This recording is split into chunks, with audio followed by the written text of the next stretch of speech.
ಅತ್ತ ಸರ್ಕಾರ ರಚನೆಗೆ ಸಿದ್ಧತೆ ನಡೀತಾ ಇದೆ. ಇತ್ತ ರೆಸಾರ್ಟ್ ಪಾಲಿಟಿಕ್ಸ್ ಆರಂಭ ಆಗಿದೆ.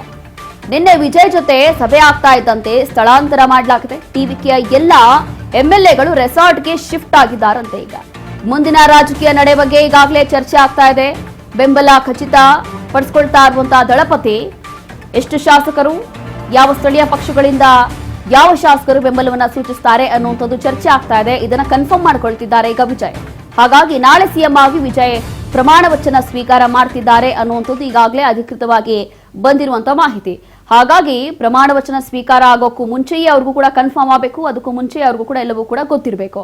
ಹಾಗಾಗಿ ಈಗ ಒಂದಷ್ಟು ಶಾಸಕರು ರೆಸಾರ್ಟ್ಗೆ ಶಿಫ್ಟ್ ಆಗಿದ್ದಾರೆ. ರೆಸಾರ್ಟ್ನಲ್ಲಿ ಬಹಳಷ್ಟು ಚರ್ಚೆ ಆಗ್ತಾ ಇದೆ ಈ ಒಂದು ವಿಚಾರದಲ್ಲಿ ಅಂತ ಕೂಡ ಗೊತ್ತಾಗ್ತಾ ಇದೆ.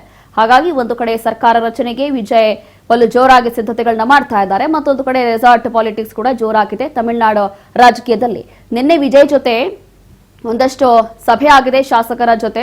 ಆ ಶಾಸಕರು ಆಲ್ಮೋಸ್ಟ್ ಎಲ್ಲರೂ ಕೂಡ ಇಲ್ಲಿ ಒಂದು ರೆಸಾರ್ಟ್ಗೆ ಸ್ಥಳಾಂತರ ಆಗಿದ್ದಾರೆ ಅನ್ನೋದು ಕೂಡ ಗೊತ್ತಾಗ್ತಾ ಇದೆ. ಹಾಗಾಗಿ ಎಷ್ಟೆಲ್ಲ ಎಂಎಲ್ಎಗಳು, ಯಾವ ಪಕ್ಷದ ಎಂಎಲ್ಎಗಳು ಅಥವಾ ಸ್ಥಳೀಯ ಪಕ್ಷಗಳ ಅಥವಾ ರಾಷ್ಟ್ರೀಯ ಪಕ್ಷನ ಅನ್ನುವಂಥದ್ದು ಬಹಳ ದೊಡ್ಡ ಆಯ್ಕೆ, ಬಹಳ ದೊಡ್ಡ ಯಕ್ಷ ಪ್ರಶ್ನೆ ಇದೆ. ಹಾಗಾಗಿ ಯಾವ ಸ್ಥಳೀಯ ಪಕ್ಷ ಆದ್ರೂ ಕೂಡ ಇಲ್ಲಿ ಯಾವ ಪಕ್ಷವನ್ನ ಇವರು ಆಯ್ಕೆ ಮಾಡ್ಕೊಳ್ತಾರೆ ಅಥವಾ ಯಾರು ಇವರಿಗೆ ಬೆಂಬಲ ಕೊಡ್ತಾರೆ.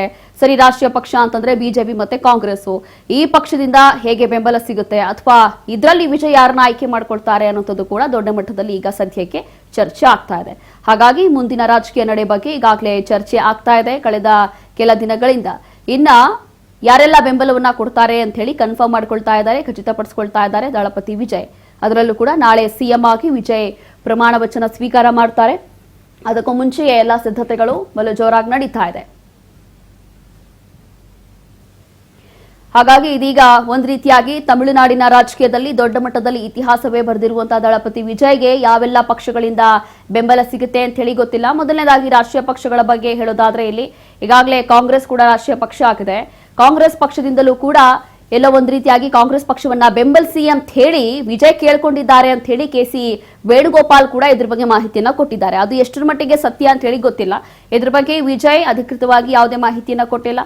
ಆದ್ರೆ ಕಾಂಗ್ರೆಸ್ನ ಹೈಕಮಾಂಡ್ ನಾಯಕರಾಗಿರುವಂತಹ ಕೆಸಿ ವೇಣುಗೋಪಾಲ್ ಇದನ್ನ ಹೇಳಿದ್ದಾರೆ. ಅಂತಂದ್ರೆ ರಾಷ್ಟ್ರೀಯ ಪಕ್ಷ ಆಗಿರುವಂತಹ ಒಂದು ಕಾಂಗ್ರೆಸ್ ಪಕ್ಷ ಜೊತೆ ಬೆಂಬಲವನ್ನ ತೋರಿಸಿ ಅಥವಾ ಮುಂದಿನ ದಿನಗಳಲ್ಲಿ ಬಹುಶಃ ಮೈತ್ರಿ ಆಗಬಹುದು. ಹಾಗಾಗಿ ಬಿಜೆಪಿ ಜೊತೆ ಮೈತ್ರಿ ಮಾಡ್ಕೊಳಕ್ ಸಾಧ್ಯ ಇಲ್ಲ, ಅದ್ರ ಬಗ್ಗೆ ಟೋಟಲಿ ಮೈನಸ್ ಪಾಯಿಂಟ್ ಅಂತ ಈಗಾಗಲೇ ವಿಜಯ್ ಕೂಡ ಹೇಳಿದ್ದಾರೆ. ಹಾಗಾಗಿ ಇನ್ನ ಇರುವಂತದ್ದು ರಾಷ್ಟ್ರೀಯ ಪಕ್ಷದಲ್ಲಿ ಉಳಿದಿರುವಂತದ್ದು ಕೇವಲ ಒಂದೇ ಪಕ್ಷ, ಅದು ಕಾಂಗ್ರೆಸ್.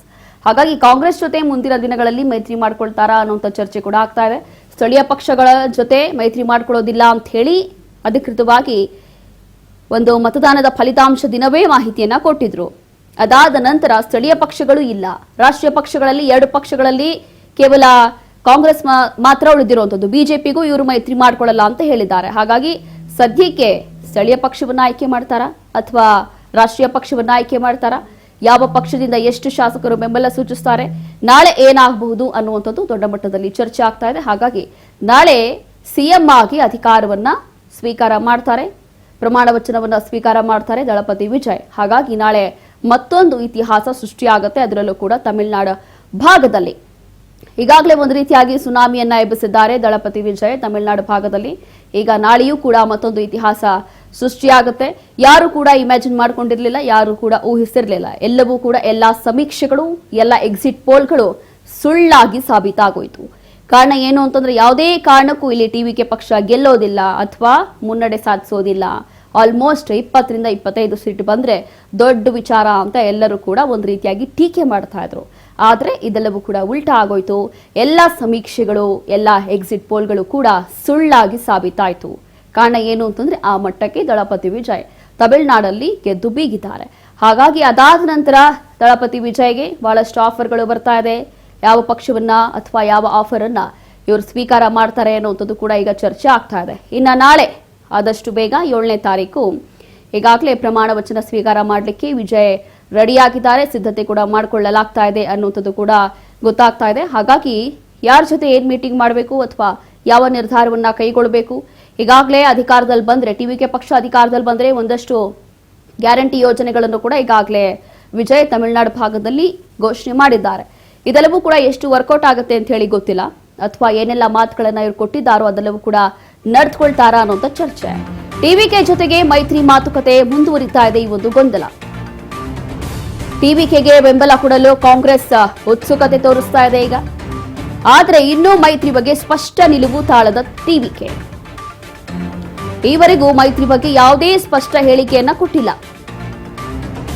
ಅತ್ತ ಎಐಎಡಿಎಂಕೆ ನಾಯಕರ ಜೊತೆಯೂ ಕೂಡ ಸಂಪರ್ಕ ಮಾಡಲಾಗ್ತಾ ಇದೆ.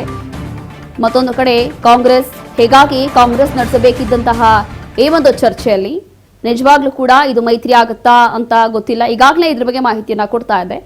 ಏನು ಅಂತಂದ್ರೆ ಇಲ್ಲಿ ಕೆ ಸಿ ವೇಣುಗೋಪಾಲ್ ಅಧಿಕೃತವಾಗಿ ಹೇಳಿದ್ದಾರೆ, ಇಲ್ಲಿ ವಿಜಯ್ ಕೇಳಿದ್ದಾರೆ ಬೆಂಬಲವನ್ನ ಸೂಚಿಸಿ ಅಂತ ಹೇಳಿ, ವಿಜಯ್ನೇ ಕೇಳ್ಕೊಂಡಿದ್ದಾರೆ ಅಂತ ಹೇಳಿ ಕೊಟ್ಟಿರುವಂತಹ ಹೇಳಿಕೆ. ಇದು ಕಾಂಗ್ರೆಸ್ನ ಹೈಕಮಾಂಡ್ ನಾಯಕರಲ್ಲಿ ಒಬ್ಬರಾಗಿರುವಂತಹ ಕೆ ಸಿ ವೇಣುಗೋಪಾಲ್ ಕೊಟ್ಟಿರುವಂತದ್ದು. ಬಟ್ ಇಲ್ಲಿ ವಿಜಯ್ ಇದ್ರ ಬಗ್ಗೆ ಅಧಿಕೃತವಾಗಿ ಮಾಹಿತಿಯನ್ನ ಕೊಟ್ಟಿಲ್ಲ. ಅದು ಸ್ಥಳೀಯ ಪಕ್ಷಗಳ ವಿಚಾರನೇ ಇರಲಿ ಅಥವಾ ರಾಷ್ಟ್ರೀಯ ಪಕ್ಷಗಳ ವಿಚಾರನೇ ಇರಲಿ, ಯಾವುದೇ ಅಧಿಕೃತವಾದಂತಹ ಮಾಹಿತಿಯನ್ನ ಕೊಟ್ಟಿಲ್ಲ. ಒಂದು ಮಾಹಿತಿಯನ್ನ ಕೊಟ್ಟಿದ್ದಾರೆ ಅಂತಂದ್ರೆ ಇಲ್ಲಿ ಸ್ಥಳೀಯ ಪಕ್ಷಗಳ ಜೊತೆ ಮೈತ್ರಿ ಮಾಡ್ಕೊಳ್ಳೋದು ಸರಿಯಲ್ಲ, ಅದು ಮಾಡೋದು ಇಲ್ಲ ಅಂತ ಹೇಳಿ ಅವರ ತಂದೆ ಹೇಳಿದ್ದಾರೆ. ಅದು ಕೂಡ ಮತದಾನದ ಫಲಿತಾಂಶದ ದಿನ ಹೇಳಿರುವಂಥದ್ದು. ಹಾಗಾಗಿ ಇದೆಲ್ಲವೂ ಕೂಡ ಅಥವಾ ಅವ್ರ ತಂದೆ ಕೊಟ್ಟಿರುವಂತಹ ಹೇಳಿಕೆ, ಅದಾದ ನಂತರ ಈಗ ಕೆ ಸಿ ವೇಣುಗೋಪಾಲ್ ಅವರು ಕೊಟ್ಟಿರುವಂತಹ ಹೇಳಿಕೆ, ಇದೆಲ್ಲವೂ ಕೂಡ ಒಂದಕ್ಕೊಂದು ಲಿಂಕ್ ನೋಡೋದಾದ್ರೆ ಆಲ್ಮೋಸ್ಟ್ ಕಾಂಗ್ರೆಸ್ ಜೊತೆ ಮೈತ್ರಿ ಮಾಡ್ಕೊಳ್ತಾರೆ ಅನ್ನುವಂಥದ್ದು ಸದ್ಯಕ್ಕೆ ರಾಷ್ಟ್ರ ಮಟ್ಟದಲ್ಲಿ ಚರ್ಚೆ ಆಗ್ತಾ ಇದೆ. ಬಟ್ ಅಧಿಕೃತವಾಗಿ ಇದು ಕನ್ಫರ್ಮೇಶನ್ ಇಲ್ಲ. ಅಧಿಕೃತವಾಗಿ ಇದರ ಬಗ್ಗೆ ವಿಜಯ್ ಕೂಡ ಮಾಹಿತಿಯನ್ನ ಕೊಟ್ಟಿಲ್ಲ. ಕೇವಲ ಕಾಂಗ್ರೆಸ್ನ ಕೆ ಸಿ ವೇಣುಗೋಪಾಲ್ ಅಷ್ಟೇ ಇದ್ರ ಬಗ್ಗೆ ಮಾಹಿತಿಯನ್ನ ಕೊಟ್ಟಿರುವಂಥದ್ದು. ಹಾಗಾಗಿ ಯಾರ ಜೊತೆ ಮೈತ್ರಿ ಮಾಡ್ಕೊಳ್ತಾರೆ, ಏನ್ ಮಾಡ್ತಾರೆ ಅನ್ನುವಂಥದ್ದು ಸದ್ಯಕ್ಕೆ ಈ ಒಂದು ಗೊಂದಲ ಹೀಗೆ ಮುಂದುವರಿತಾ ಇದೆ. ಈವರೆಗೂ ಮೈತ್ರಿ ಬಗ್ಗೆ ಯಾವುದೇ ಸ್ಪಷ್ಟ ಹೇಳಿಕೆ, ಅಧಿಕೃತವಾದಂತಹ ಮಾಹಿತಿ ಕೊಟ್ಟಿಲ್ಲ. ಇನ್ನು ನಾಳೆವರೆಗೆ ಏನ್ ಮಾಡ್ತಾರೆ ಅಂತ ಹೇಳಿ ಗೊತ್ತಿಲ್ಲ. ಇನ್ನು ನಾಳೆ ಸಿಎಂ ಆಗಿ ಅವರು ಅಧಿಕಾರ ಸ್ವೀಕಾರ ಮಾಡಲಿದ್ದಾರೆ.